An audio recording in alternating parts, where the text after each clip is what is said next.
The scorching summer sun beat down on the dusty streets of Redemption Creek, a small settlement nestled between rolling prairies and jagged mountains in the Wyoming Territory.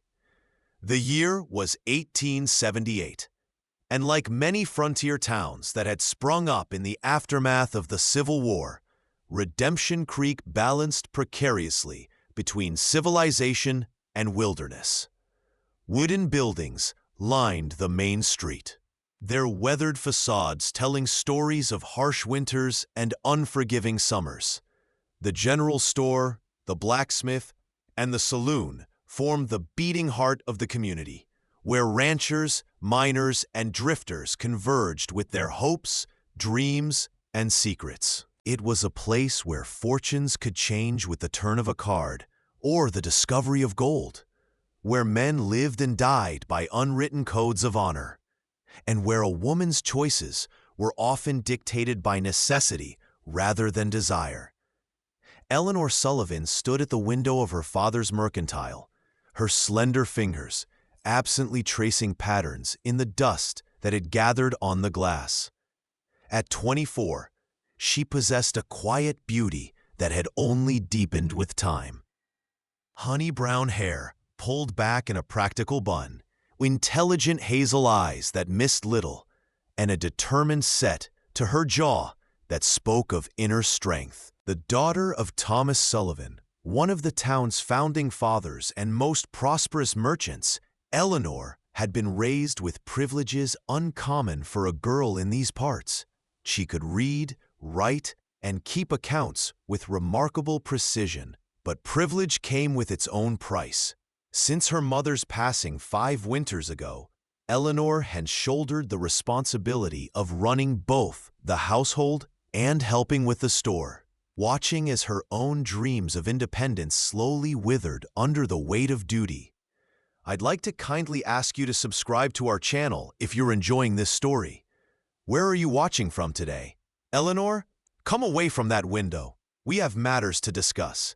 Thomas Sullivan's voice carried from the back room, where he kept the store's accounts and conducted business that required privacy. At 58, Thomas was a man of imposing presence, broad-shouldered with a shock of silver hair and a meticulously trimmed beard. Years of frontier life had etched deep lines around his eyes and mouth, but had done nothing to diminish his authoritative manner. A former Army quartermaster turned merchant, he had built his business through a combination of shrewd trading and iron determination. The people of Redemption Creek respected him. The nearby Shoshone traders dealt fairly with him, and few dared to cross him. Eleanor sighed, taking one last glance at the street before turning toward her father's office. She had noticed a stranger arriving in town earlier, a tall figure astride a magnificent dappled gray horse. Something about the way he carried himself had caught her attention, though she couldn't say precisely why. Perhaps it was simply the allure of someone new in their small community, a brief respite from the familiar faces and predictable rhythms of Redemption Creek. With practiced obedience, she smoothed her simple calico dress and made her way to the back room, where her father awaited with an expression that told her this would be no ordinary conversation. "Close the door behind you," Thomas instructed, not looking up from the ledger before him. His spectacles perched precariously on the end of his nose as he made a final notation with his fountain pen.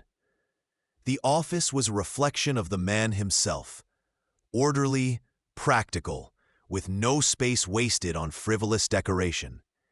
Maps of the territory covered one wall, shelves of account books lined another, and a heavy oak desk dominated the center of the room. The only personal touch was a daguerreotype of Eleanor's mother, Sarah, taken in their early years of marriage.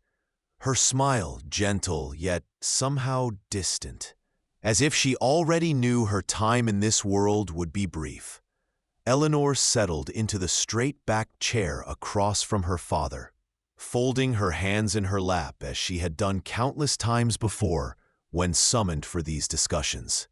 Usually, they concerned the business, inventory that needed ordering, customers who had fallen behind on payments, or news of approaching supply wagons. But something in her father's demeanor suggested this was different. There was a tension in his shoulders, a certain deliberateness to his movements that signaled matters of greater significance. "What is it, Father? Has something happened with the new shipment from Denver?" she asked, attempting to steer the conversation toward familiar territory.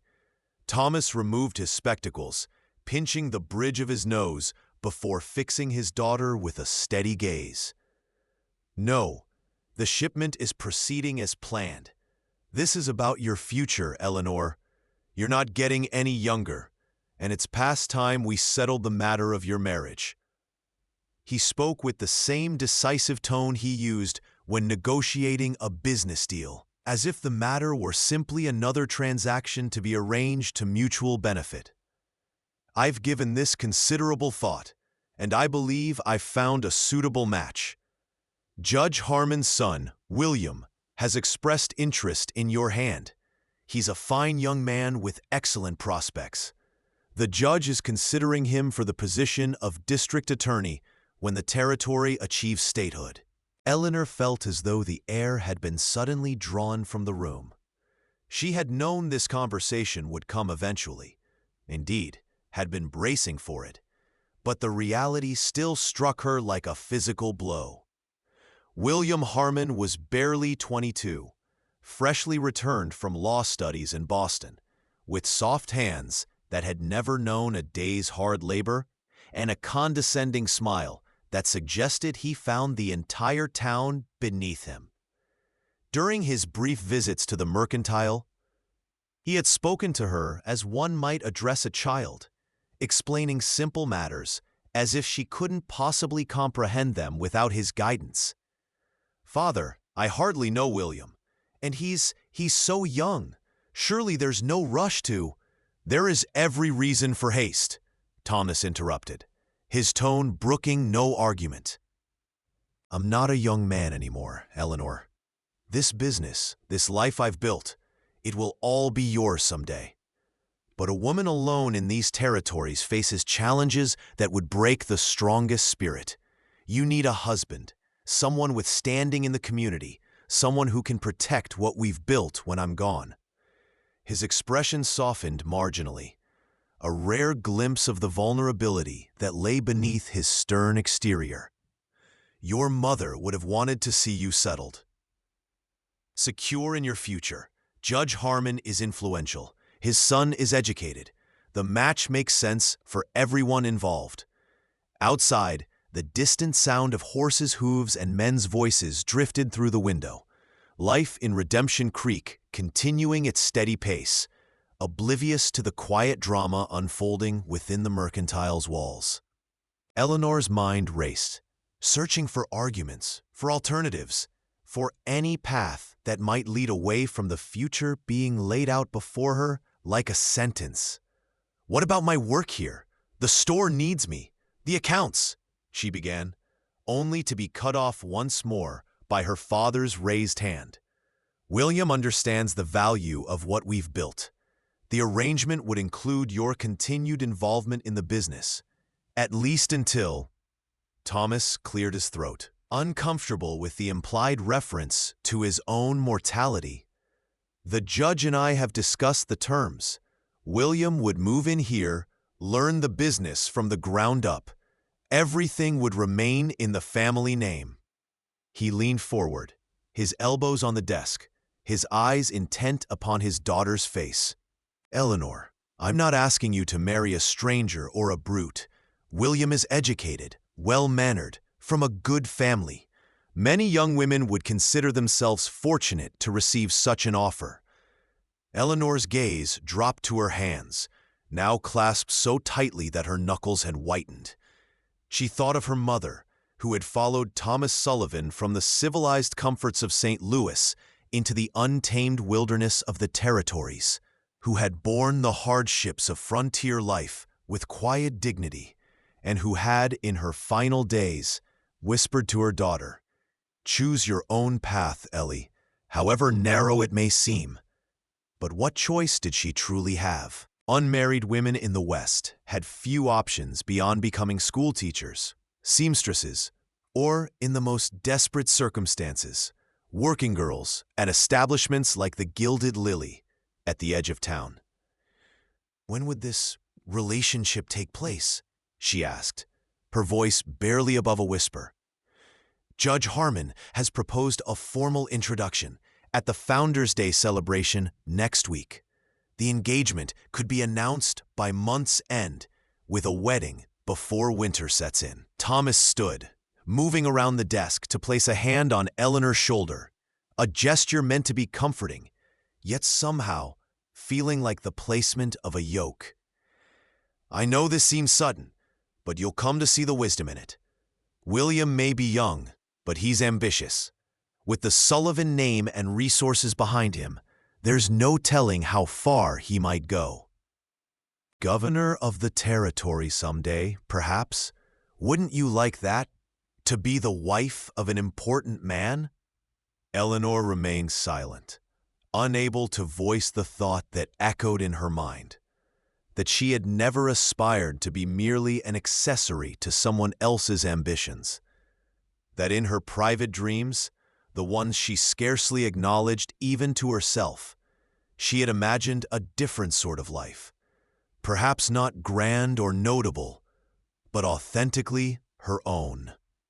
Yet she knew her father too well to believe that outright defiance would yield anything but increased determination on his part. "May I have some time to consider this, Father? It's a significant decision." She chose her words carefully, seeking not permission, but the illusion of choice. Thomas's grip on her shoulder tightened momentarily before he released her with a sigh that spoke of a lifetime spent balancing between authority and affection. "Of course, take the day to reflect. But Eleanor," he added, returning to his seat behind the desk, the merchant once more replacing the father, "this is not merely a suggestion. Judge Harmon and I have shaken hands on the matter. In our world, a man's word is his bond. I expect you to receive William cordially when he calls tomorrow." The finality in his tone made it clear that while she might have a day to reconcile herself to the idea, the decision itself had already been made.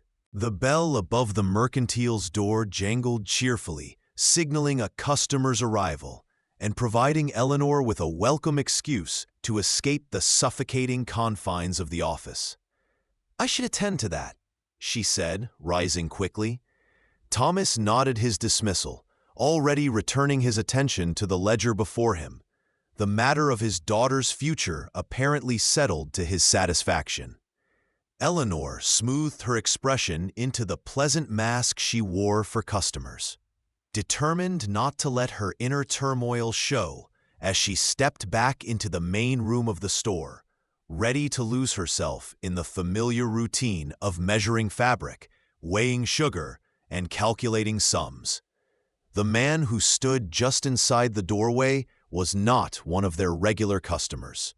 Tall and broad-shouldered, he filled the space with a presence that seemed too large for the modest confines of the mercantile.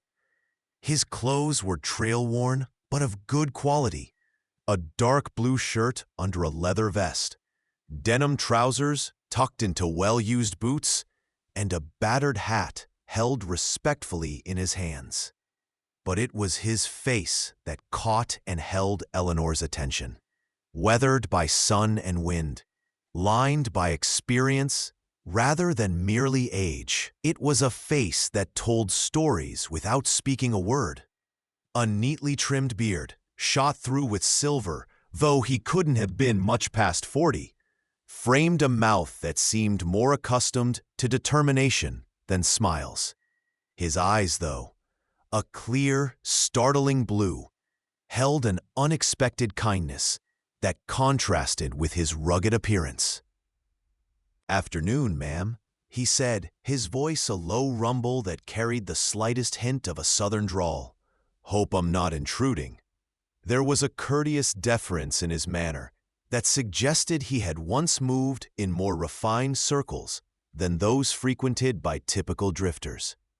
The stranger's gaze took in the store with a single sweep, noting exits, windows, the layout of goods, with the practiced assessment of a man accustomed to evaluating his surroundings for both opportunity and threat.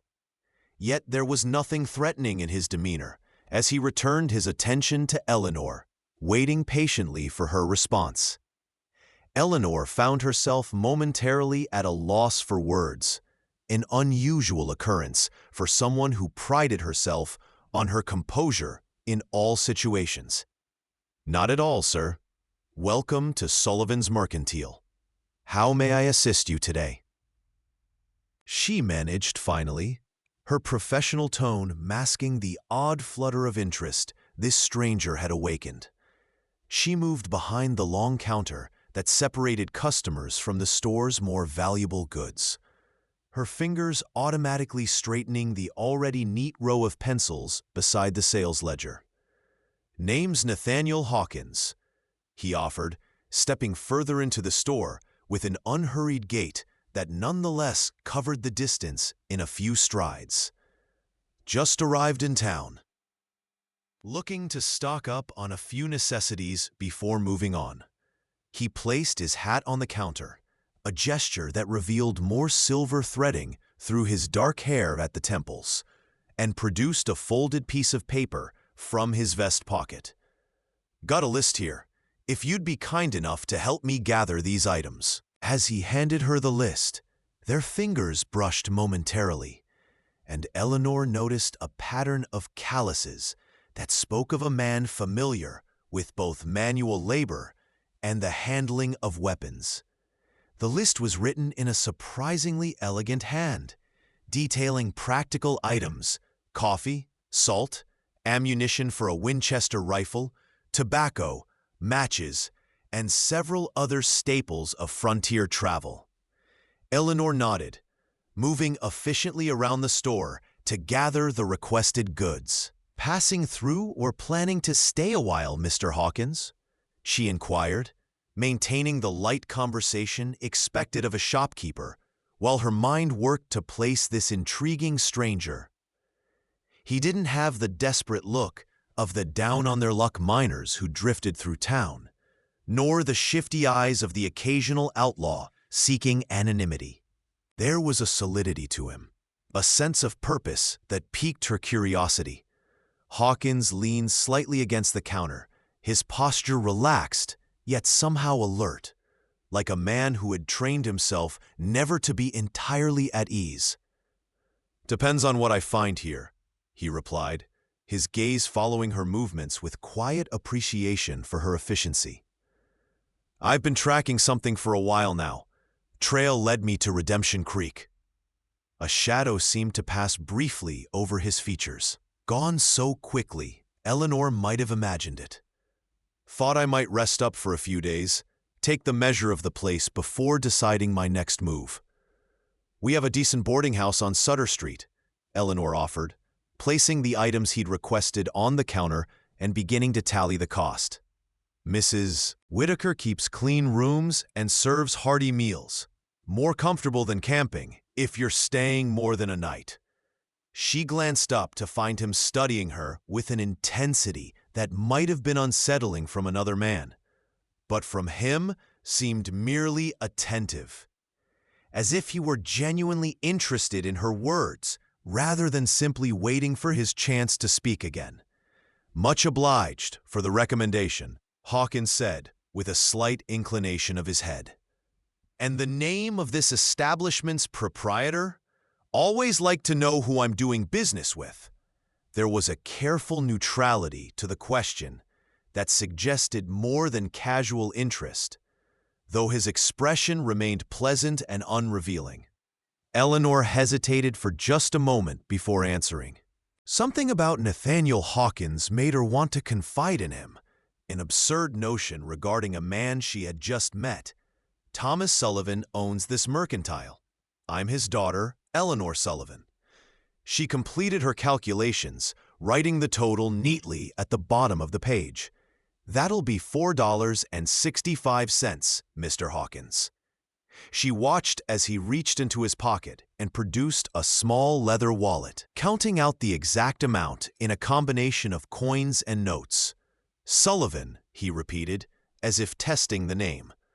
Been in Redemption Creek long, the Sullivans? The question was posed casually, but Eleanor had grown up watching her father negotiate with everyone, from Shoshone fur trappers to Eastern suppliers. She recognized the careful probing behind Hawkins' seemingly idle inquiry. He was searching for information, though to what end remained unclear. Since the beginning, she replied, wrapping his purchases in brown paper with practiced movements. My father helped establish the town after the war. Came west from St. Louis with my mother and me when I was just a child. He's well respected here. She tied the package with twine, securing it with a neat knot before sliding it across the counter. And you, Mr. Hawkins? Where do you call home? It was a forward question from a young woman to a male customer. Perhaps, but Eleanor found herself unwilling to end the conversation just yet. A fleeting smile touched Hawkins' lips, not quite reaching his eyes, which held a distant look of someone gazing into the past rather than the present. Been a long time since I called anywhere home, Miss Sullivan. War has a way of uprooting a man. He collected his package, tucking it under one arm before retrieving his hat. Virginia, originally, but that was another lifetime ago. He settled the hat back on his head with a practiced motion, touching the brim in a gesture of respect. Thank you for your assistance. Perhaps our paths will cross again during my stay. As he turned to leave, the bell above the door jangled once more, heralding the arrival of another customer. William Harmon stepped into the mercantile, his tailored suit and polished boots, a stark contrast to Hawkins's weathered appearance. At 22, William had the smooth, untested good looks of youth and privilege, fair-haired, clean-shaven, with the confident bearing of a young man who had never questioned his place in the world. His arrival created an immediate tension, a collision of worlds, as the two men assessed each other with the instinctive wariness of territorial animals. Miss Sullivan, William greeted Eleanor, with a smile that didn't quite mask his curiosity about the stranger. I hope I'm not interrupting. My father suggested I might call on you today rather than tomorrow, as we had some business in town already. His gaze flicked dismissively over Hawkins before returning to Eleanor, his expression making it clear that he considered the older man beneath his notice. Judge Harmon sends his regards to your father. Is he available? Eleanor felt a flash of annoyance at William's presumptuous manner, both toward herself and the customer she had been serving. Mr. Hawkins, this is William Harmon, son of Judge Harmon, she said pointedly, refusing to let the older man be so easily dismissed. Mr. Harmon, Nathaniel Hawkins is new to our town. She turned to William with a coolness that would have surprised those who knew only her usual accommodating demeanor. My father is occupied with the accounts at present. I'll inform him of your arrival once he's completed his work. Hawkins and William exchanged the briefest of nods, an acknowledgement without warmth or genuine courtesy.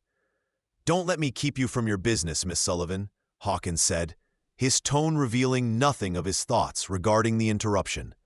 I appreciate your help. With that, he stepped around William and exited the store, his movements unhurried yet purposeful.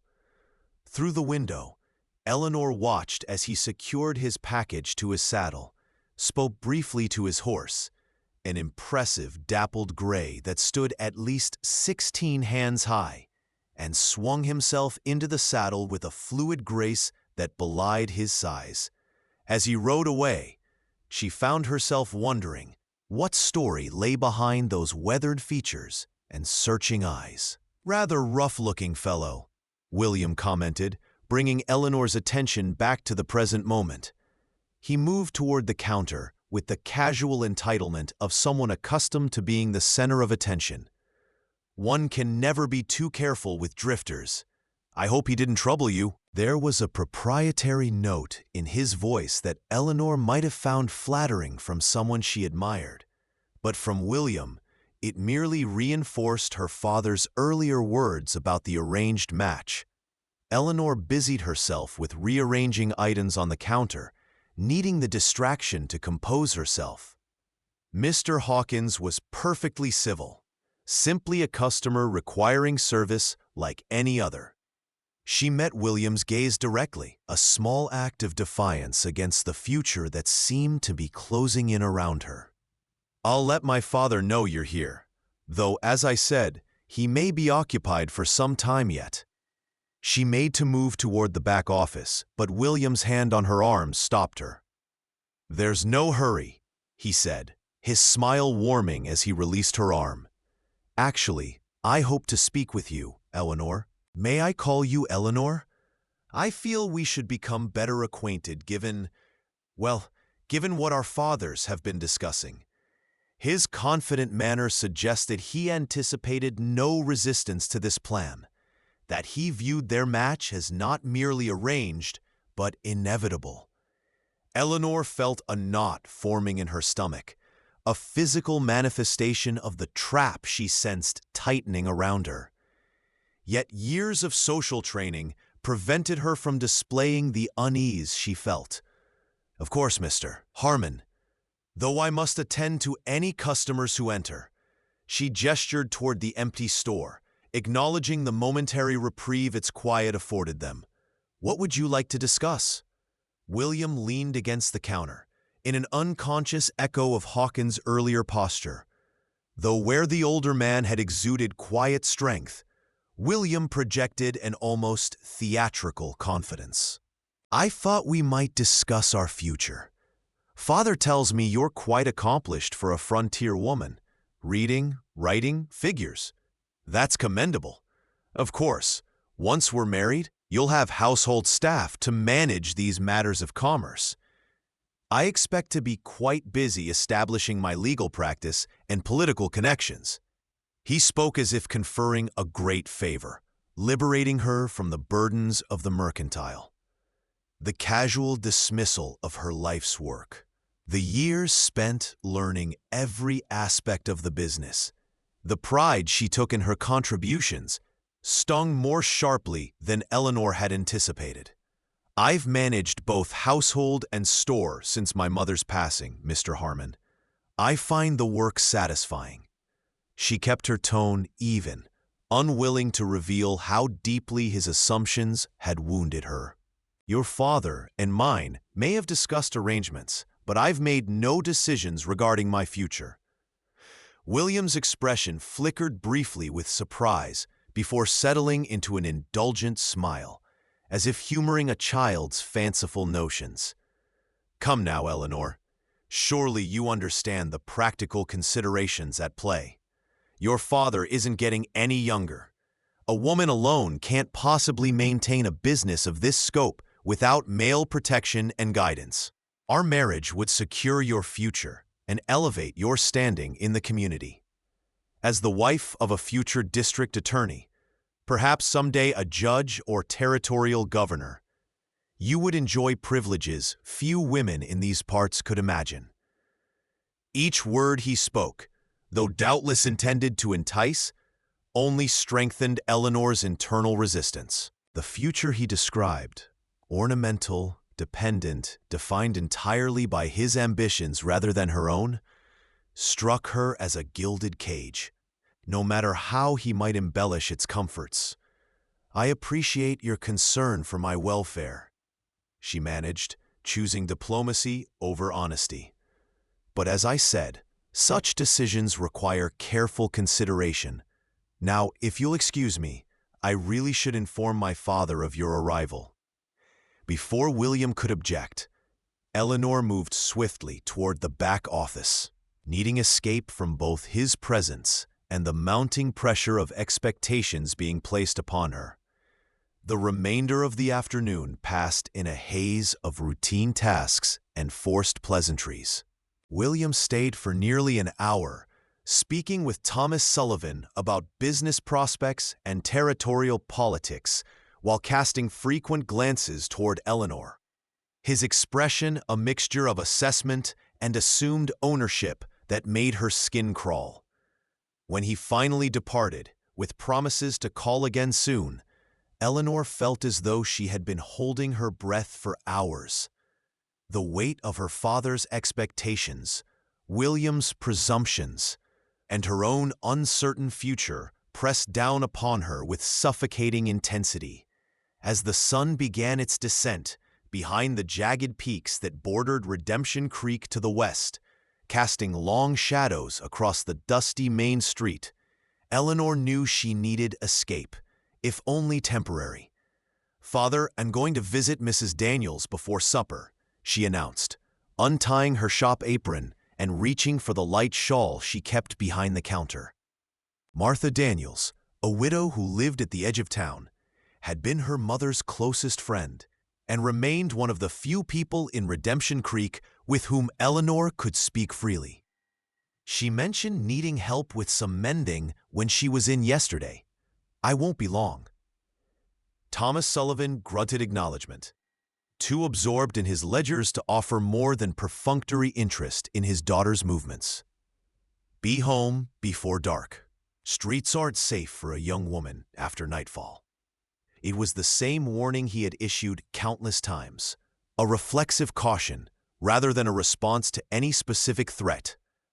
Redemption Creek was generally peaceful these days, the wild excesses of its early mining camp days having given way to a more settled, if still rough-edged, community. The early evening air carried the first hint of autumn's approach, a welcome coolness after the day's heat. Eleanor walked briskly along the boardwalk, nodding greetings to familiar faces as she passed. The town's activity had slowed with the approaching evening. Shopkeepers closing up for the day, ranch hands and miners drifting toward the saloon for their evening entertainment. Families gathering around supper tables in the modest homes that lined the side streets, branching off from the main thoroughfare. In the distance, the whistle of the twice-weekly train announced its departure from the small station at the eastern edge of town, carrying passengers, mail, and freight back toward the more established settlements along the transcontinental line. As she rounded the corner onto Willow Street, a quieter lane that led toward the outlying houses where Mrs. Daniels resided, Eleanor nearly collided with a solid figure emerging from the alleyway between the barber shop and the hardware store. Strong hands steadied her, preventing what would have been an undignified tumble into the dirt. "Whoa there, Miss Sullivan," Nathaniel Hawkins' voice registered before his face came into focus, his expression a mixture of concern and unexpected humor. "Seems we're destined to cross paths today." Eleanor felt a rush of warmth to her cheeks, embarrassed by her carelessness and the sudden, inexplicable flutter in her chest at the sight of him. "Mr. Hawkins, I apologize for my inattention. I was lost in thought." She stepped back, creating a proper distance between them, though the brief contact had left a lingering awareness of his physical presence, the strength in those hands, the faint scent of leather and tobacco that clung to his clothes. "No harm done," he assured her, releasing her arms once he was certain she had regained her balance. In the fading light, his features seemed somehow softer than they had in the harsh illumination of the mercantile, the lines around his eyes suggesting past laughter as much as hardship. Though these streets can be treacherous for a lady walking alone at dusk, there was no condescension in his observation, merely a statement of fact delivered with the calm assessment of one who recognized the potential dangers of frontier towns. Eleanor lifted her chin slightly, a reflexive gesture of independence. "I've walked these streets since I was a girl, Mr. Hawkins. I know Redemption Creek well enough to navigate it safely." Even as she spoke, she recognized the defensive note in her voice, a response not to anything he had said, but to the day's accumulation of male assumptions about her capabilities and choices. "I'm simply visiting a family friend before supper. Mrs. Daniels lives just beyond the church." Hawkins nodded, his gaze traveling briefly in the direction she had indicated, before returning to her face. "Would you object to company for part of the way? I was heading toward the boarding house myself." He gestured down Willow Street, which would indeed take him past both the church and Mrs. Daniels' modest home, before continuing on to the area where Mrs. Whitaker's establishment stood. "Promise I won't intrude on your visit. Just seems we're bound in the same direction." Eleanor hesitated only briefly. Proper etiquette might suggest she decline. Unmarried young women, particularly those of her social standing, were expected to maintain careful distance from unknown men. Yet something about Nathaniel Hawkins inspired a trust that defied conventional wisdom. Perhaps it was the respect evident in his manner, so different from William Harmon's entitled presumptions. Or perhaps it was simply that after a day of having decisions made for her, she welcomed the small rebellion of choosing her own company, if only for a short walk. "I would welcome your company, Mr. Hawkins. Thank you." They fell into step beside each other, maintaining a respectable distance that nonetheless allowed for conversation. For several moments, they walked in silence that was surprisingly comfortable, each seemingly content with the quiet companionship as they moved away from the busier section of town. The church steeple rose ahead of them, its weathered cross silhouetted against the deepening blue of the evening sky. From somewhere nearby came the homey sounds of supper preparations, the clatter of pots, a child's laughter, the bark of a dog responding to its master's call. "Found Mrs. Whitaker's boarding house," Hawkins commented eventually, breaking the silence. "Clean place, good food, as you said. She seems to know everyone's business in town." There was a question implicit in his observation, an invitation for Eleanor to confirm or deny the landlady's reputation as a source of local intelligence. Eleanor smiled despite herself, momentarily forgetting the weight of her father's expectations and the uncertain future that awaited her. Mrs. Whitaker considers it her Christian duty to maintain a comprehensive accounting of Redemption Creek's affairs. Nothing happens here that escapes her notice or her commentary. But her heart is kind, and her discretion can be relied upon in matters of true importance. She glanced sideways at her companion, curious about his interest. "Were you asking after anyone in particular?" A shadow crossed Hawkins' features, brief but unmistakable. "Just getting the lay of the land. Always wise to know who holds the real influence in a town, beyond the obvious figures of authority." He adjusted his pace to match hers more precisely, his long strides shortening to accommodate her smaller steps. "Your father seems to be among those figures. The mercantile appears prosperous. You've made a good life here."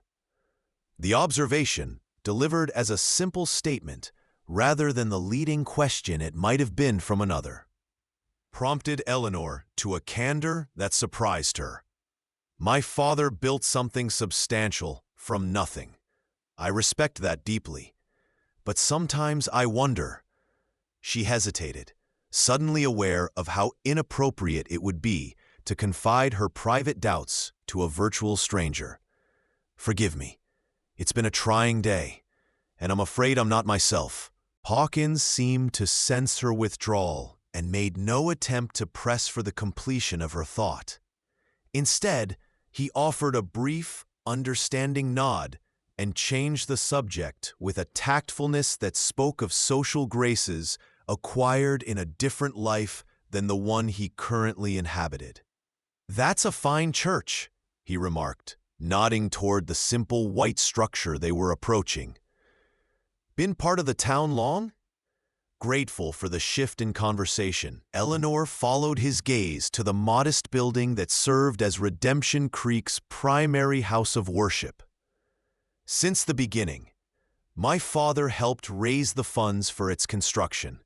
It's non-denominational, had to be, with Catholics, Baptists, Methodists, and Presbyterians all needing a place to worship. Pastor Mitchell manages the competing theological interests with remarkable diplomacy." She smiled at the memory of occasional spirited debates that had erupted after Sunday services, quickly contained by the pastor's gentle but firm interventions. They had reached the fork in the road where a small path branched off toward Martha Daniels' cottage, visible now through a stand of cottonwood trees, its windows already glowing with lamplight against the gathering dusk. Eleanor paused, indicating the path with a slight gesture. "This is where I leave you, Mr. Hawkins. Mrs. Daniels' home is just there." She found herself oddly reluctant to end their brief companionship, a sentiment that both surprised and unsettled her. "Thank you for the escort." Hawkins touched the brim of his hat in acknowledgement, his blue eyes intent upon her face, as if committing it to memory. "My pleasure, Miss Sullivan. Perhaps we'll meet again before I move on." There was a note of genuine warmth in his voice, though nothing presumptuous or forward in his manner. "Good evening to you." With a slight bow that spoke of that earlier, gentler life he had mentioned, he continued down the main path toward the boarding house, his tall figure soon swallowed by the deepening shadows of evening. Eleanor watched him go for a moment longer than propriety might dictate, her thoughts in uncharacteristic disarray. Then, with a small shake of her head at her own foolishness, she turned and made her way down the path to Martha Daniels' door. The widow would provide a sympathetic ear for her troubles, perhaps even offer some wisdom regarding the looming specter of an arranged marriage to William Harmon.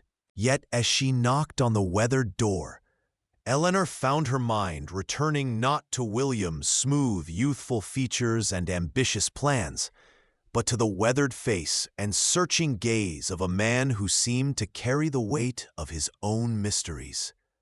Martha Daniels welcomed Eleanor with the affectionate embrace of a surrogate aunt, ushering her into the cozy sitting room where a small fire warded off the evening chill. At 58, Martha retained the vibrant energy that had sustained her through the loss of her husband to a mining accident a decade earlier, and the subsequent challenges of maintaining a household alone. Her silver-streaked auburn hair was arranged in a practical bun, her capable hands bearing the marks of a lifetime of honest work, and her green eyes reflecting both the sorrows she had endured and the joy she still found in life. "You look troubled, child," Martha observed, settling Eleanor in the most comfortable chair before pouring tea from a pot that seemed perpetually ready on her hearth. "Is it Thomas again? What impossible expectation has he placed on you now?" There was no malice in her question, only the frank assessment of someone who had known both father and daughter long enough to understand the tensions that often arose between them. Eleanor accepted the steaming cup with a grateful smile, drawing comfort from both the warmth of the beverage and the familiar rituals of Martha's hospitality. "Father has arranged a marriage for me," she said simply, watching understanding dawn in the older woman's eyes. "To William Harmon, the judge's son. They've practically settled everything between them. I'm expected to receive William's formal courtship at the Founders' Day celebration next week." Martha's expression shifted from surprise to concern as she settled into the chair opposite Eleanor's. "William Harmon? but he's hardly more than a boy. For all his fancy education and his father's position, she sipped her tea thoughtfully, studying Eleanor's face over the rim of her cup. How do you feel about this arrangement? Does the young man appeal to you at all? It was precisely this directness, this willingness to ask the questions others might consider improper, that made Martha such a valued confidant. Eleanor set her cup down carefully, considering her response. He's handsome enough, I suppose, and well-mannered when it suits him. But there's something lacking. A depth, perhaps, or simply the experience that comes with living rather than merely reading about life. She smoothed a wrinkle from her skirt, a delaying tactic, as she searched for words to express the hollow feeling that had settled in her chest. He wants security for you, a future free from the hardships he and your mother faced. But he forgets that security without happiness is its own kind of prison. She leaned forward, her expression earnest. Have you told him how you feel? That this match doesn't sit right with you? Eleanor shook her head, the familiar weight of duty settling more heavily upon her shoulders. What purpose would it serve? Father believes he's acting in my best interests, and in practical terms. He's not wrong. William would be considered a good match by anyone's standards. Educated, from a respected family, with excellent prospects. She traced the rim of her teacup with a fingertip, her voice dropping almost to a whisper. But when I try to imagine myself as his wife, living by his side, raising his children, I feel nothing. No warmth, no anticipation.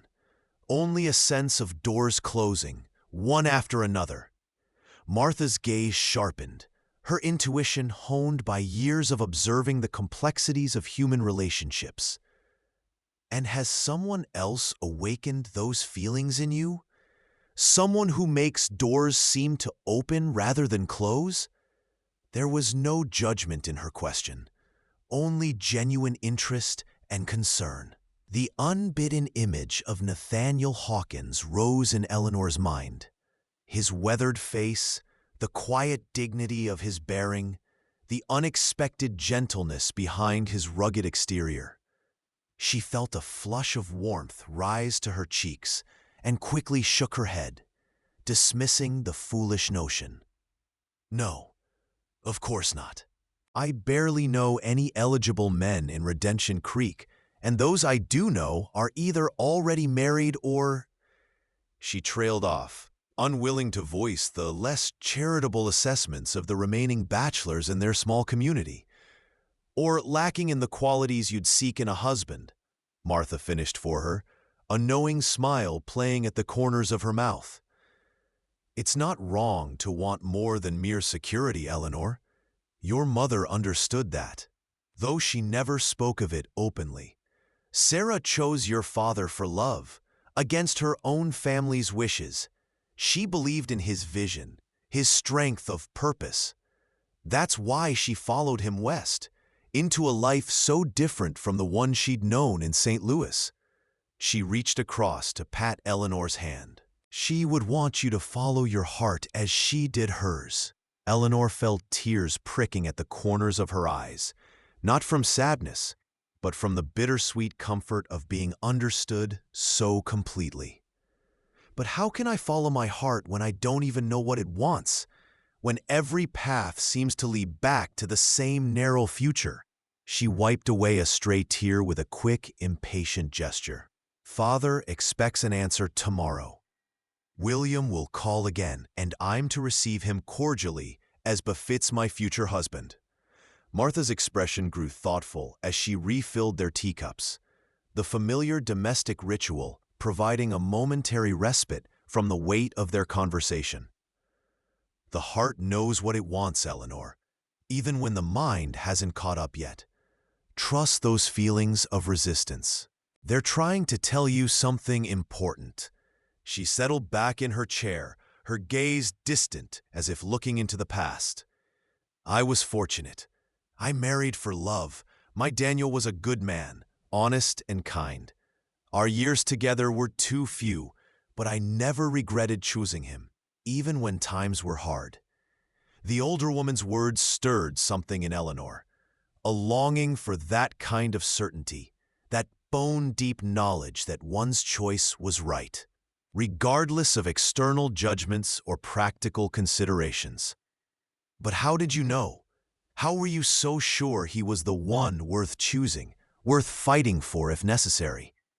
The questions emerged from a place deeper than her immediate predicament with William Harmon, touching on uncertainties that had lingered unacknowledged beneath the surface of her carefully ordered life. Martha's smile held both wisdom and a touch of mischief. Some things can't be explained, only experienced. But I'll tell you this, when I met Daniel, something inside me recognized him, as if my soul had been waiting for his appearance without my conscious knowledge. She leaned forward, her voice dropping conspiratorially. And there was a particular quality to his presence, a steadiness, a certainty about who he was and what he believed. That made other men seem like boys playing at being men. Eleanor considered these words, turning them over in her mind as she sipped her cooling tea. Father would say such notions are romantic nonsense, that practical considerations should guide important decisions like marriage. Even as she voiced Thomas Sullivan's likely objections, she found herself questioning the wisdom that had always seemed so unassailable in her youth. Was security truly worth the sacrifice of all other considerations? Was duty to family sufficient reason to commit oneself to a lifetime with someone who stirred no deeper feeling than mild appreciation? Your father is a practical man, Martha acknowledged, with a small nod. And there's value in practicality. But a woman's heart is her own, Eleanor. Whatever men might believe, in the end, you're the one who must live with the consequences of this choice, day after day, year after year. She set her empty cup aside and reached for her mending basket, the practical seamstress reasserting herself alongside the philosophical confidant. Now, tell me about this mysterious stranger I've heard has arrived in town. Mrs. Whitaker mentioned him at church yesterday. Tall, bearded fellow with a fine horse and an air of mystery about him. The abrupt change of subject caught Eleanor off guard, and she felt another betraying warmth rise to her cheeks. Mr. Hawkins? He's merely a customer who came into the store today. We happened to walk in the same direction this evening, as he's staying at Mrs. Whitaker's. She attempted to keep her tone casual, though something in Martha's knowing smile suggested she had failed to achieve the desired effect of indifference. Nathaniel Hawkins, Martha mused, her nimble fingers working a needle through the fabric of a shirt in need of mending. Virginia man originally, from what Mrs. Whitaker gathered. Served with distinction in the war, though he doesn't speak of it. Been wandering since, taking odd jobs, ranch work mostly, though he has the manners and speech of someone raised to better circumstances. Her green eyes twinkled with gentle mischief as she looked up from her work. Quite handsome, too, for a man of his years, wouldn't you say? Eleanor felt a flash of irritation at the obvious attempt to provoke a reaction, though it was tempered by her affection for the older woman. I hardly noticed, she replied, the obvious falsehood causing both women to break into unexpected laughter. Oh, Martha, don't tease. He seems decent enough, but he's just passing through, by his own account. And even if he weren't, Father would hardly consider a drifter with no fixed prospects an acceptable match, regardless of his manners or appearance. Martha's expression grew more serious, though the warmth remained in her eyes. Life has a way of surprising us, Eleanor. The paths we think are closed often open when we least expect it, while those that seem certain sometimes vanish before our eyes. She tied off her thread with a practiced motion and set the mended shirt aside.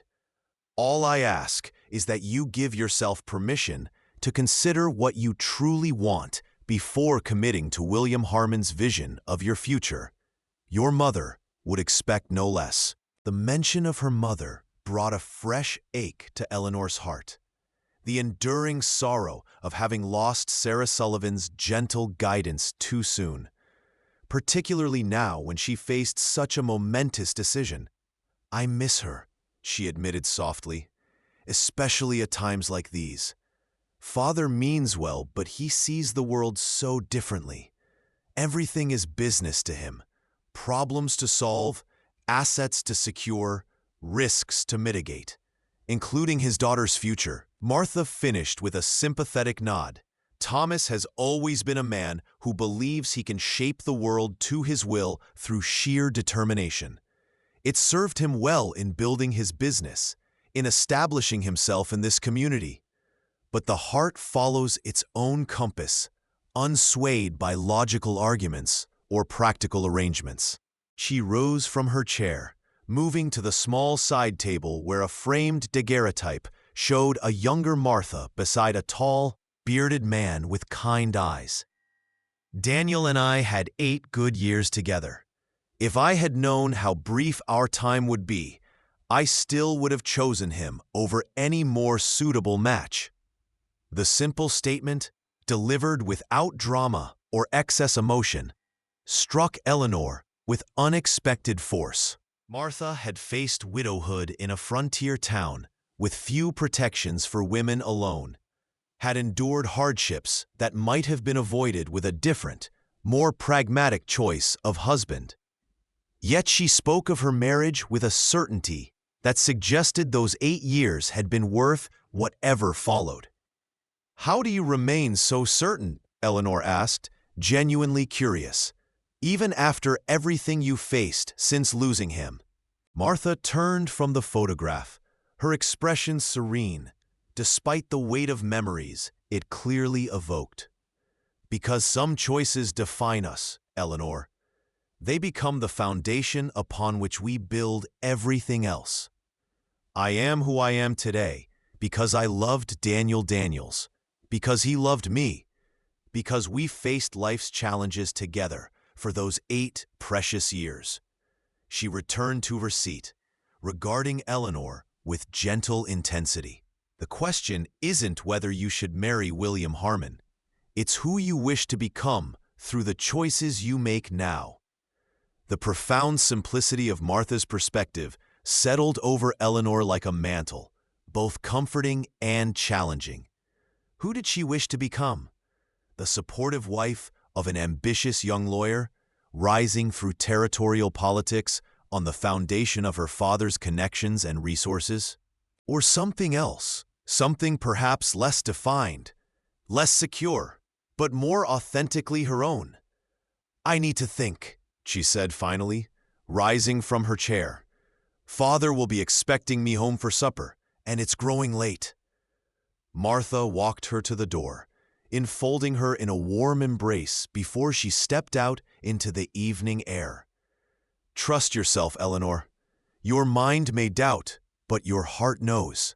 With these parting words and a gentle squeeze of her hands, the older woman sent her back into the gathering darkness, the light from the cottage windows creating a golden path for the first few steps of her journey home. The night had deepened during her visit, stars emerging in a velvet sky untainted by the city lights that dimmed such displays in more populous regions. Eleanor walked briskly, her thoughts tumbling over one another as she retraced her steps toward the main street of Redemption Creek. Martha's words echoed in her mind, about choices that defined a person, about the heart knowing what the mind might question. She had always prided herself on her practical nature, her ability to approach problems with the same methodical attention to detail that made her father's business so successful. Yet now, faced with perhaps the most significant decision of her life, that practicality seemed inadequate, even misleading. As she rounded the corner onto Willow Street, the distant sounds of piano music and raucous laughter drifted from the Gilded Lily Saloon. Redemption Creek's evening entertainments were in full swing. The day's work complete, the night's pleasures, however rough or refined, beckoning to those with time and money to spare. Eleanor quickened her pace, knowing that proper young women were expected to be safely indoors before the saloon crowd spilled into the streets in varying states of inebriation. Her father's warnings about the dangers of nightfall suddenly seemed less overprotective and more prudent. The sound of approaching horses drew her attention, multiple riders moving at a leisurely pace down the main street. Instinctively, Eleanor stepped deeper into the shadows between buildings, an unaccountable wariness overcoming her usual confidence in her town's relative safety. From her concealed position, she could see 5 men on horseback, their features indistinct in the darkness, but their postures suggesting a casual arrogance and ownership of the space they occupied. They reined in before the saloon, dismounting with the easy movements of men accustomed to long hours in the saddle. "Sullivan's place still open?" one of them asked, his voice carrying clearly in the night air. Taller than his companions, with a lean build and a distinctive wide-brimmed hat, he seemed to be the leader of the group. "Thought we might pay a visit for old time's sake." There was an edge to his laughter that sent a chill down Eleanor's spine, though she couldn't have explained precisely why. These were just cowboys or miners, likely, stopping in town for supplies before continuing on their way. "Closed at sunset," another replied, gesturing toward the darkened windows of the Mercantile further down the street. "Old man Sullivan keeps banker's hours these days. Gotten too respectable for the likes of us." This prompted another round of laughter, harder and colder than the first. "Saloon's open, though. Drink first. Business tomorrow?" The tall man considered this briefly before nodding his agreement. "Been a long ride. Might as well wet our whistles before making our presence known.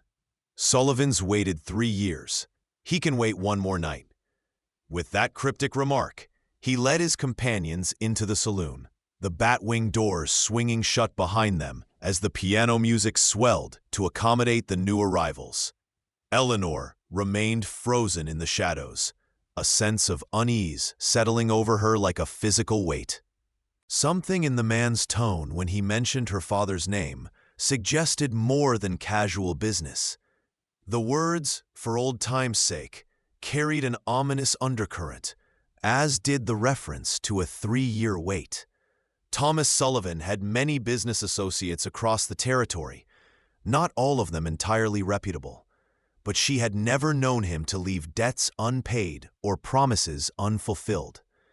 What business could these men have with him that would warrant such cold anticipation?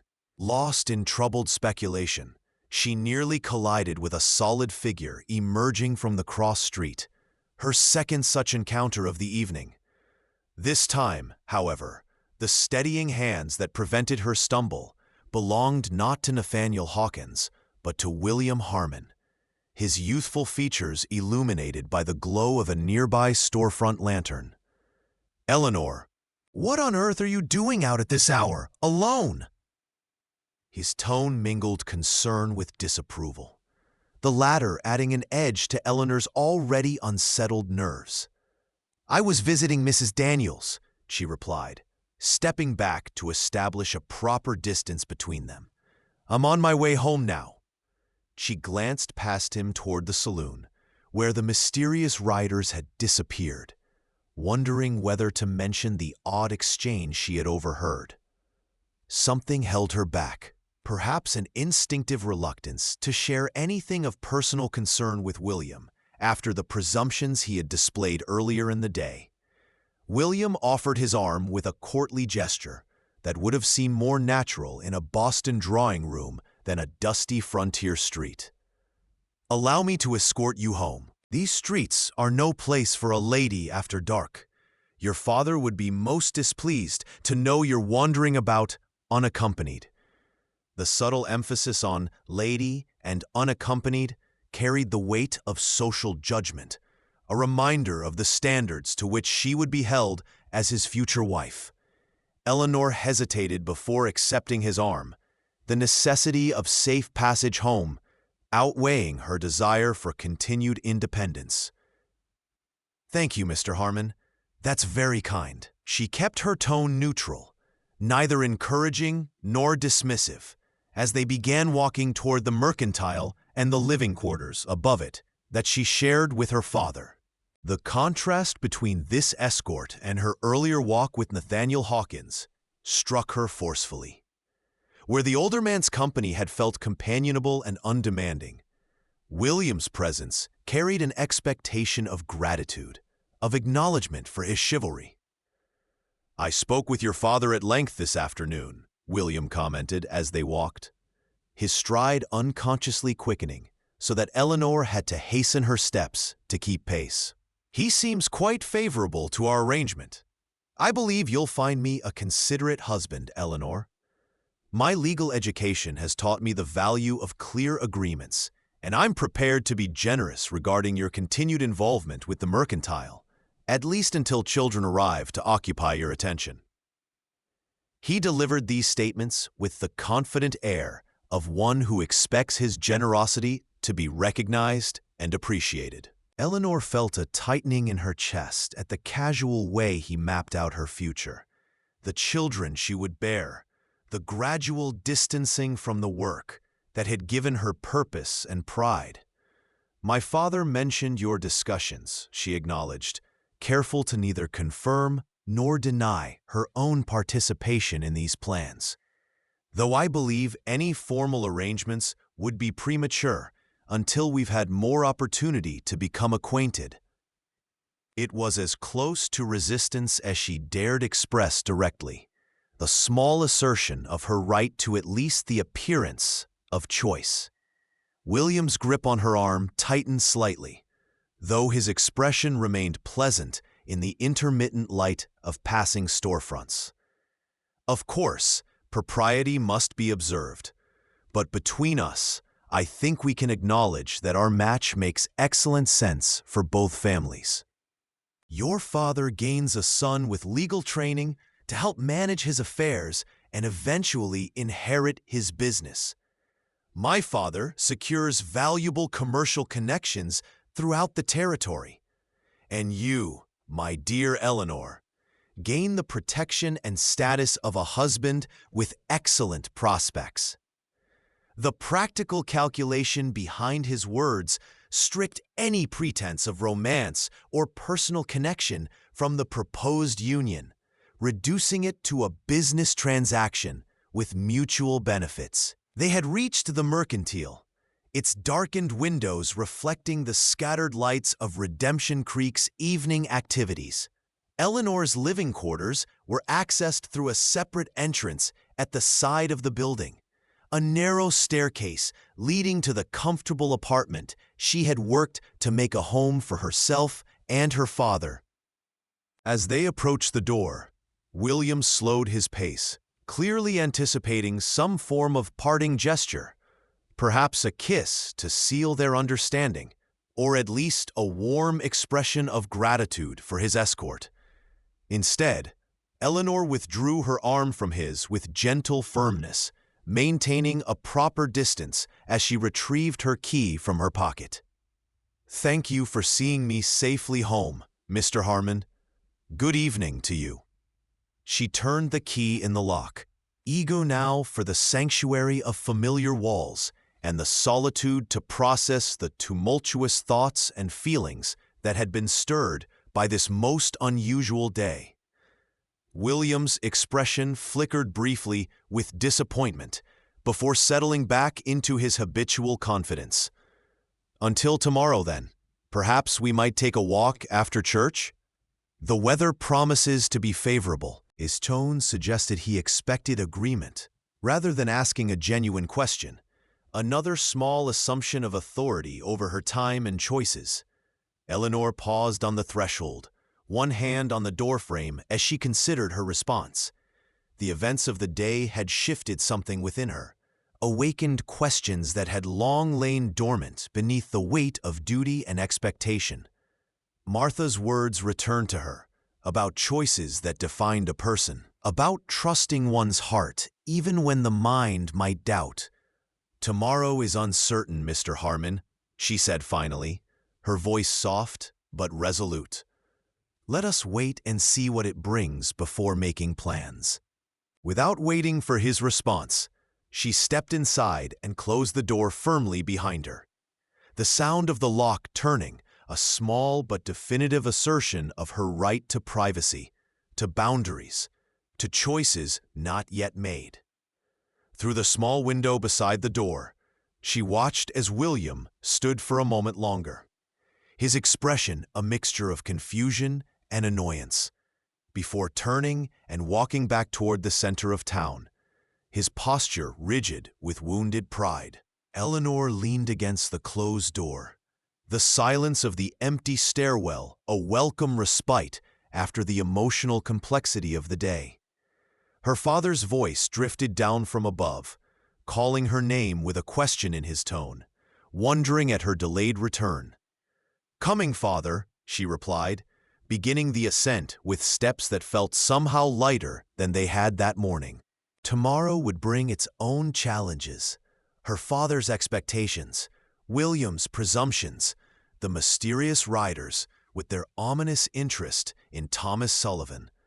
But for tonight, at least, she had claimed this small space of independence, this brief moment of being answerable only to herself. As she reached the landing, her mind drifted unbidden to Nathaniel Hawkins, the weathered face that spoke of a life fully lived, the quiet dignity of his bearing, the respect evident in his manner that asked nothing of her but offered simple human connection. A stranger passing through, by his own account, with no place in the carefully ordered future her father had envisioned for her. Yet something about him had awakened an awareness in Eleanor, a recognition that there might be paths other than those already mapped out. Choices beyond the narrow options she had believed were her only possibilities. "Eleanor, is that you?" Thomas Sullivan appeared at the top of the stairs, a book in one hand and his reading spectacles in the other, his expression a mixture of concern and irritation at her late return. "I was beginning to worry. It's well past dark. I'm sorry, Father. Mrs. Daniels had much to share and the time got away from us." It wasn't precisely a lie, though it omitted the complexity of the conversation and the profound questions it had stirred. Eleanor mounted the remaining stairs, offering her father a conciliatory smile as she reached him. "Has Mrs. Peterson left supper for us? I find I'm quite hungry." Thomas studied his daughter's face, perhaps sensing the subtle shift in her demeanor, but unable to identify its cause. "Yes, it's keeping warm on the stove. William Harmon called earlier. Said he'd spoken with you at the store. He seems quite taken with you, Eleanor." He followed her into their comfortable dining area, where places had been set for two at the polished oak table that had been one of the few pieces of furniture to make the journey west with them from St. Louis. "I trust you were cordial to him?" Eleanor busied herself with serving their meal, a simple but hearty stew with fresh bread from the baker down the street, using the activity to compose her thoughts. "Of course, Father." Mr. Harmon was perfectly civil, and I responded in kind. She settled into her chair across from him, meeting his gaze with a steadiness that perhaps surprised him. "But I've made no commitments. nor given him reason to believe I've accepted the arrangement you and Judge Harmon have discussed." Thomas's expression hardened slightly, the merchant's pragmatism asserting itself over paternal indulgence. "Eleanor, we've been through this. The match is advantageous for all concerned. William is educated, from a good family with excellent prospects. What more could a young woman in your position hope for?" He broke a piece of bread, his movements betraying an impatience that suggested he considered the matter already settled. "I gave you time to adjust to the idea. Now I expect you to embrace it with good grace." Eleanor took a small bite of stew, using the moment to gather her courage. "Father, did you love Mother when you married her? Was your union merely a practical arrangement? Or did you choose her because your heart recognized something in her that spoke to something in you?" The questions emerged more directly than she had intended, pushed forward by the day's accumulation of revelations and uncertainties. Thomas stilled, his fork suspended halfway to his mouth, his expression shifting from surprise to a complex mixture of emotions Eleanor could not fully identify. For a moment, she glimpsed beneath his habitual authority to the man who had once been young, who had once loved so deeply that he had defied convention and expectation to claim that love as his own. "Your mother was the daughter of one of St. Louis's most prominent families," he said finally, setting his fork down with deliberate care. "Her parents opposed our match. They had other plans for her, a union with the son of a banking family, secure and respectable." Eleanor waited, hardly daring to breathe, as her father's gaze drifted to the daguerreotype of Sarah Sullivan that held pride of place on the sideboard. She chose me anyway, gave up her inheritance, her position in society, the comfortable life she'd known, to follow me west with nothing but faith in my ability to build something worthy of her sacrifice. His voice had softened, memories temporarily displacing the stern businessman and revealing the husband who had loved and lost. "I worked every day of our life together to prove myself worthy of that choice. And when she was taken from us, I promised her I would ensure you never face the hardships she endured in those early years." The revelation of her parents' story, a tale of love triumphing over practical considerations, of choices made from the heart rather than the ledger book, struck Eleanor with the force of lightning, illuminating a darkened landscape. Here was the truth that had always lain beneath her father's rigid expectations and practical demands. Not a rejection of emotion in favor of calculation, but a deeply personal mission born of love and loss. "She chose you because she loved you," Eleanor said softly, reaching across the table to touch her father's hand. Even knowing the difficulties that would follow, she believed the life you would build together was worth whatever she had to sacrifice. Thomas's eyes, when they met hers, held a vulnerability she had rarely glimpsed since her mother's passing. She never complained, not once through all the hardships of those early years. The cold winters, the uncertain food supplies, the isolation from all she had known. She made our rough cabin a home, made every small triumph a celebration. His hand turned beneath hers, gripping her fingers with surprising strength. "I don't want you to face those struggles, Eleanor. William Harmon can offer you the security and comfort your mother never had. Is that so terrible a future to contemplate?" Eleanor felt tears pricking at the corners of her eyes, not for herself, but for the depth of her father's love for her mother, for the grief he still carried, and for his genuine desire to spare his daughter the hardships Sarah Sullivan had faced with such grace.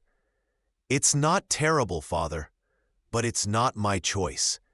It's yours. Your vision of what would honor Mother's memory. Your understanding of what would secure my future. She held his gaze, willing him to truly see her, to recognize the woman she had become rather than the child he sought to protect. Mother chose for herself, despite the objections of those who thought they knew better. Shouldn't I have the same opportunity to choose a path that resonates with my own heart, even if it's not the most practical or secure? A heavy silence settled between them, broken only by the distant sounds of the town beyond their windows, the muted piano from the saloon, an occasional burst of laughter or conversation as people moved along the street below. Thomas withdrew his hand from hers, his expression closing once more as the vulnerable husband retreated behind the mask of the practical businessman. The world is different now, Eleanor. Harsher in many ways, despite the veneer of civilization we've managed to establish here. A woman alone faces dangers and difficulties you can scarcely imagine. I'm not asking to be alone, Father, Eleanor countered gently. I'm asking for the chance to find my own path, as Mother found hers. To recognize my own heart's truth, rather than accepting a future arranged for me by others, however well-intentioned. She hesitated, then added, would Mother have wanted me to marry without love? Without that recognition she felt when she chose you? The question hung in the air between them, unanswerable, yet impossible to dismiss. Thomas's gaze drifted once more to Sarah's photograph, as if seeking guidance from the gentle smile frozen in time.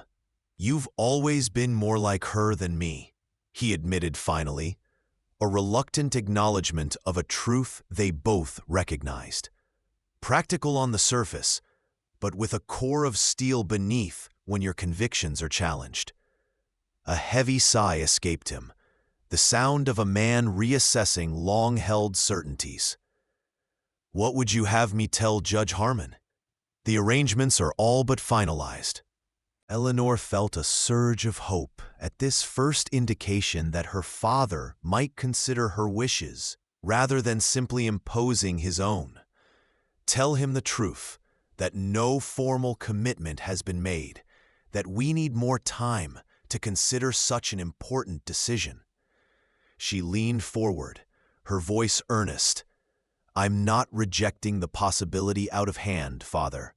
I'm asking for the space to know my own mind and heart before committing to a lifetime with someone I barely know. Thomas studied his daughter's face, perhaps truly seeing her for the first time in years, not as the child to be protected, but as a woman coming into her own strength and certainty. 1 month, he said finally, the words emerging as if extracted at great cost. I'll tell Harmon that we need 1 month to consider the matter properly. During that time, you'll receive William's attentions cordially and give him fair consideration. His tone hardened slightly as he added, but at the end of that month, Eleanor, a decision must be made. The business needs stability, and so do you. It was a compromise rather than a victory, a postponement rather than a resolution. But Eleanor recognized it as perhaps the most her father was capable of conceding at present. Thank you, Father. That's fair. She returned to her meal, a small weight lifted from her shoulders, even as new questions rose to take its place. A month to determine the course of her future, to either reconcile herself to William Harmon's vision of their life together, or to find an alternative that her father might accept. As they finished their supper in relative silence, each lost in private thoughts, Eleanor's mind returned to the mysterious riders she had observed earlier, to their ominous references to her father, and some business 3 years in the waiting. Father, she ventured cautiously, have you been expecting visitors? I overheard some men outside the saloon asking about the store. They mentioned your name, said something about waiting 3 years to see you again. Thomas's reaction was immediate and alarming. A sudden tension in his shoulders, a sharpening of his gaze as it snapped to her face. What men? Did you see them clearly? How many were there?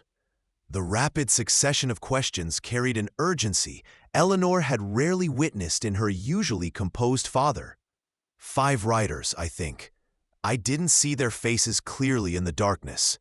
Their leader was tall, lean, wore a distinctive wide-brimmed hat. She described the brief exchange she had overheard, watching as her father's expression shifted from concern to something approaching dread. Do you know them? What business do they have with you after 3 years?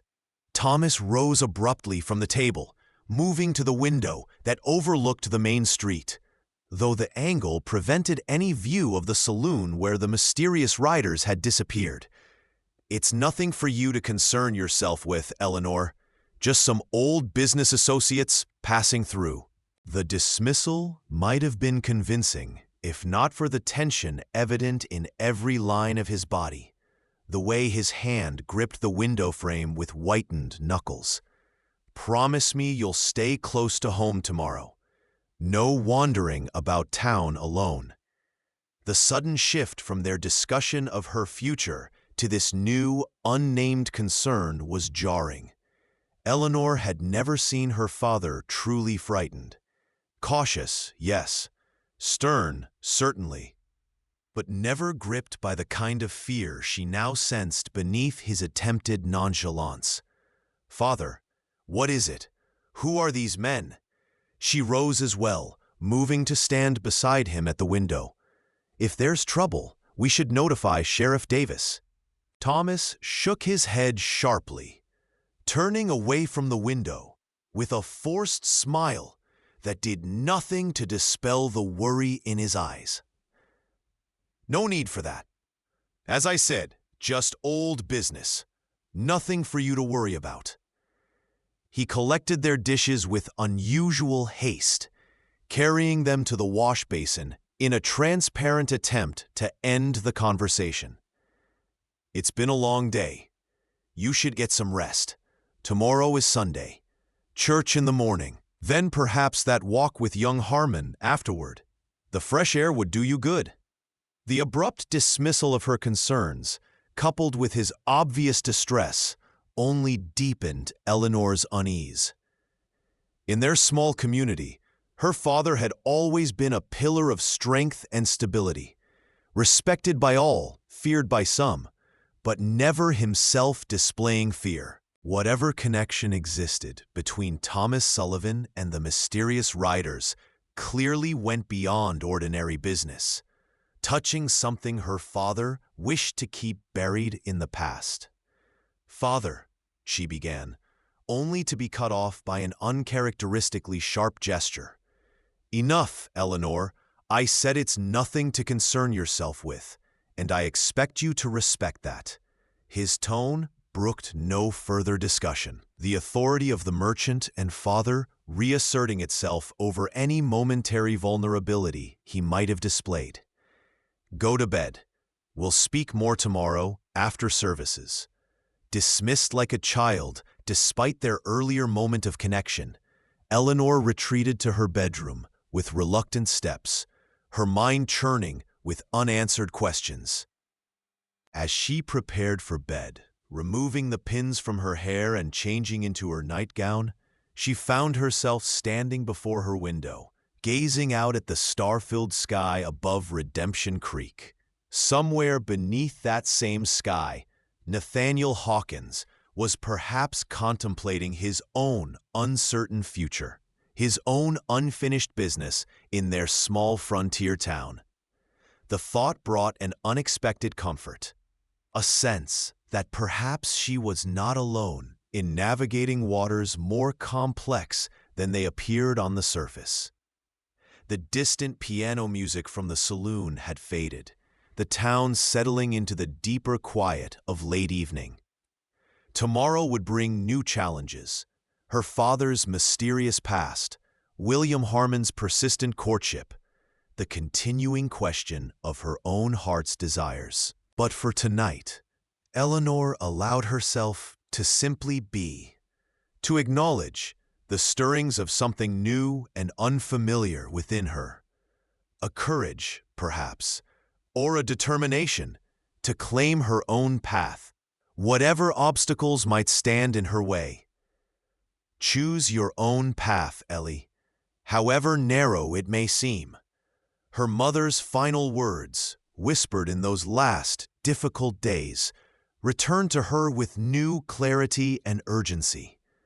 As she slipped beneath the covers of her bed, Eleanor made a silent promise to herself, to the memory of Sarah Sullivan, and to the uncertain future that awaited her beyond the dawn. She would find her way forward, not as her father's dutiful daughter or William Harmon's decorative wife, but as herself, Eleanor Sullivan, a woman of the West with a heart and mind of her own. Morning arrived with the gentle golden light of early autumn, filtering through the calico curtains Eleanor had sewn herself the previous winter. For a few precious moments, she lingered in the space between sleep and wakefulness, where dreams and reality blended in merciful confusion. Then, the events of the previous day rushed back. Her father's arrangement with Judge Harmon, the compromise of a month's consideration, the mysterious riders with their ominous interest in Thomas Sullivan, and through it all, the weathered face of Nathaniel Hawkins, a stranger whose brief presence had somehow catalyzed something awakening within her. Church services that morning revealed the truth. The riders were former business partners of her father, who'd been wrongfully imprisoned based on Thomas Sullivan's testimony. They sought revenge. When they confronted her father outside the church, guns drawn, it was Nathaniel Hawkins who stepped between them, revealing himself as a federal marshal who'd been tracking these men for months. In the tense standoff that followed, Eleanor made her choice clear. When William Harmon fled at the first sign of danger, she stood firmly beside Hawkins, loading his second revolver with steady hands. Her father watched in amazement as this bearded stranger, weathered by life's hardships, showed the courage and honor he'd hoped his daughter's husband would possess. The confrontation ended without bloodshed, Hawkins' badge and reputation compelling the riders to surrender. In the aftermath, Thomas Sullivan recognized something in Nathaniel that reminded him of his younger self, a man of principle, willing to risk everything for what was right. 6 months later, Eleanor stood beside Nathaniel Hawkins before the same church, exchanging vows not arranged by others, but chosen freely with her heart. Her father placed her hand in Nathaniel's, with tears in his eyes, finally understanding that the security he'd sought for his daughter had come in an unexpected form, not through a convenient arrangement, but through love discovered in the most unlikely of circumstances. As they rode away from Redemption Creek to start their new life together, Nathaniel having accepted a position as sheriff in a growing settlement further west, Eleanor glanced back at her father, standing proud on the church steps. She had chosen the bearded stranger weathered by life, and in doing so, had found her own path at last. If you like this story, please like this video, subscribe to the channel, and share your impressions of this story in the comments. To listen to the next story, click on the box on the left.